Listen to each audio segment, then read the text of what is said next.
and I'm back with my final thoughts on everything Pure Cosmetics. I would say this is about the 4th time wearing the foundation, so I think by now I have formed a good enough opinion on how I feel about this foundation. Now we're going to backpedal. We're going to talk about the primer first. First off, packaging. Love the dropper style. This makes it very convenient for you to add it to whatever product that you want to add it to. Now, this is of no fault to the brand at all. I neglected to read the ingredients on the actual box itself. I mentioned it before. I am allergic to coconut, also shea butter. It depends on how much shea butter, the type of concentration that's in a product that will give me hives. Coconut ingredient is pretty high up there. So this primer has, if you are like me too, you're allergic, you have some sort of a skin allergy to coconut, any type of, you know what it is? And I like to say it like this, even though it's natural and even though it's maybe good for you, it may not necessarily react well with everybody. And I have to kind of get that down myself. And I have to make sure that when I'm trying things now, I have to make sure that I am checking for those particular ingredients that I do have some sort of an allergy to, especially coconut, because coconut seems to be being mixed into everything. First applied the primer, I actually applied it all over my face. And then I noticed it just started to itch. And I was saying to myself, what the heck? And then I looked in the mirror and I could literally start to see the little bumps start to form. And well, we won't go there. And then I saw the little bumps start to form and the tingling. And then it got to be really like, oh my gosh, I'm itching like crazy. So this is my fault. So unfortunately, I can't give you an actual, is this a good primer to use? This is not a good primer because I couldn't test it long enough. Moving on to the brush applicator. I noticed that when I first used the brush, I noticed some of the hairs, and not a lot, just some of the hairs are starting to poke out. Now, I deal with brushes all the time, so my first initial thought was the brush is kind of breaking itself in. Another thing that I noticed is that it moves a lot here. This neck part here and the handle, it kind of moves a lot and it squeaks. It's my job to be, and I'm just a detailed person in general. I'm anal and I'm also a little picky. So I am noticing stuff like that as I'm moving the brush around. It's creak, you know, and it's a little moving. It's moving along with the groove. So on one side, I'm thinking, are you gonna pop? Are you gonna snap in half if I happen to bend a little bit too much?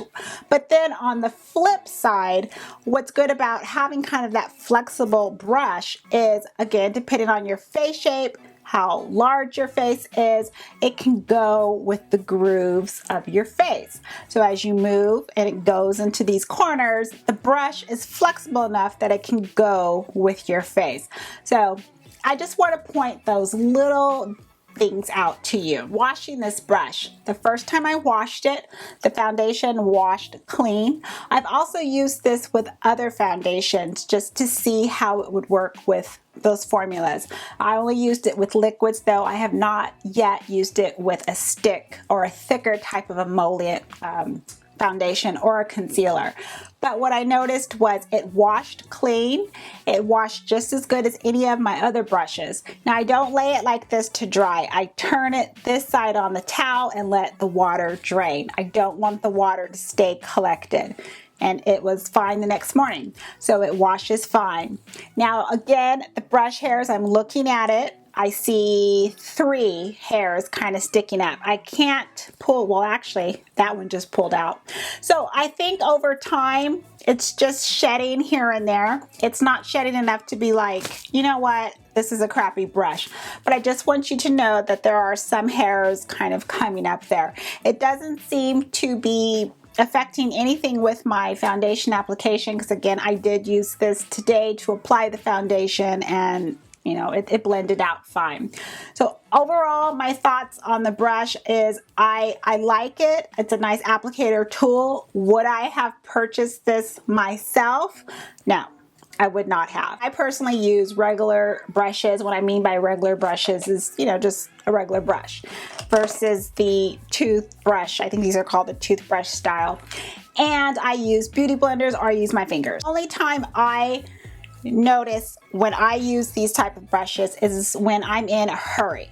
When I'm in a hurry and I'm just quickly needing to do my face, I will reach for this brush or this style brush to do my foundation because, to be honest, it's fast. It's just a really fast, quick application, done, out the door, and I don't want to really think about it. And now for the foundation. Anything in a pump or a tube is what everything I wish could come into as far as for foundations. It's just the ease of convenience and sanitary purposes. So I do like this.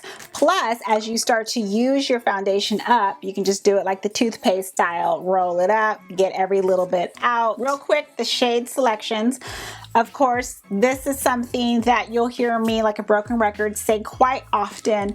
I do wish that there is a larger selection of foundation colors. You have the people that are very pale, and then you have the complexions that are very deep that cannot really, to be honest, reap the benefits of this foundation. See, I'm already letting you know that I like this. I really do like this foundation. So I have the shade Deep and then I have Deeper. Now, the first time I tried Deep out as a swatch in the Ulta store with the Ulta lights, Deep seemed to blend into my skin. But when I was swatching it, in this big window that I have here in front of me, natural sunlight, going outside, checking to see if it's oxidizing, just I could see that neutral undertone to it. And Deeper, which is what I have on, it's what I've been wearing, this one seems to be the best for me. Once it dries down, it just seems to just kind of just blend into my skin tone. Now, I've tried it with several powders. Obviously, the first time I tried it with no primer, no powder, I just want to see how it reacts to my skin oils, and it was fine. The next couple times, I just used my regular loose powder, Laura or CMMA, worked fine. Today, as I'm filming, I used the Laura Mercier, but in the translucent medium deep. It sets it well, and I like how it looks on my skin. If you are closer to my skin tone, but you go more towards the neutral side, then definitely the deep would work for you. Otherwise, give Deeper a shot. But unfortunately, again, if you are much deeper than I am, regardless of your undertone, the color shade ends at Deeper. So unfortunately, I personally don't recommend the deepest shade for you at this time. The claims for the foundation, it is marketed as a semi-matte foundation. The first thing I noticed with the application with this is it dries fast. It starts to dry and set the minute it gets in contact with your skin. So with that, I recommend to work in sections. I recommend having everything right there with you and get ready to blend, get ready to rock and roll, because this foundation is like, oh no, right when I get on your skin, I am setting. That brings up the application tool as well. What I noticed is I don't like to use a damp sponge or beauty blender with this foundation. Again, because it's trying to set quickly on the skin, what I noticed with the beauty blender is it's almost kind of sticking with the beauty blender. So it's like, it's like kind of like, you know, like let go. Are you gonna get off my skin? I could feel the sponge kind of going like, you know, like that. No, that is going to produce a patchy effect on your face, and I'm all about flawless. I want everything blended well, and I want it to look like skin. So whether you want to go with the style brush or you want to use a regular foundation brush, I recommend that versus a beauty sponge. That's just my recommendation. Once you work in your sections and get it on your face and smooths out, it's set. It is set. Now, if you are dry skin, I don't think you need to set this with a powder. That's going to be your personal preference.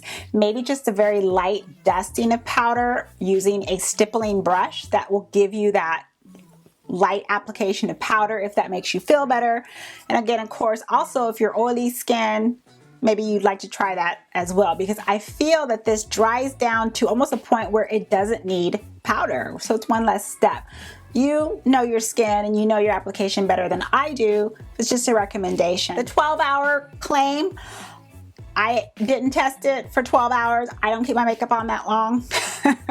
Once it's close to 5, it's getting off. I'm ready to do my evening skincare routine. But it held up for as long as I have been using it. So as far as the usual wear time that I do wear makeup, it's about 8 hours, 9 hours, 10 is pushing it. It held up fine. It has a very fresh scent. It reminds me of, and I can't pinpoint the smell, but it reminds me of when I smell it, it smells pleasant. It smells like how you would feel happy, like how I would feel if I smelled fresh laundry out of the dryer, or how I feel when I smell Tide laundry soap. It just has that clean, fresh smell. And I tell you, when I'm putting it on and I can smell it, it makes me feel good. And I don't know if that's why it smelled that way, but it's just something that I notice, and it's a pleasant scent to me. But it does have a smell, so if you are very sensitive to smell, just keep that in mind. Last I want to talk about is the coverage on this foundation. Now I'm leaving that as last because I'm going to have that moment of, what does that mean when I'm silent? You know it's good. When I can use foundation to build up and cover dark spots or any type of blemishes on my skin, you've got me. Because that way I don't have to pull in concealer. When I can use the foundation will create more of that skin-like effect, that finish that I prefer. I can see it building up and covering with my own eyes. Not a magnifying mirror, with my own eyes. I had the hives reaction and the blemishes have formed down here. I'm still kind of recovering in this area here, so I'm kind of covering up the dark marks that have happened here, and these are fading right here. And then this one that's right there, I mean, you can't even see it because I've got obviously foundation on, but that one is starting to fade. So it's at a point where the marks are not fresh, like dark, but they faded to the point where this built up enough to cover it up, and I'm pleased with that.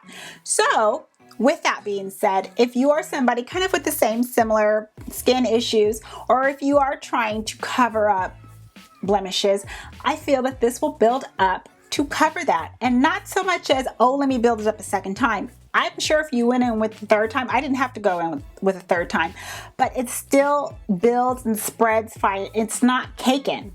It looks like skin, and I like that. That is ultimately what sold me. Enough said. That's all I have for you right now. I'm gonna go have some tea to help my throat get better.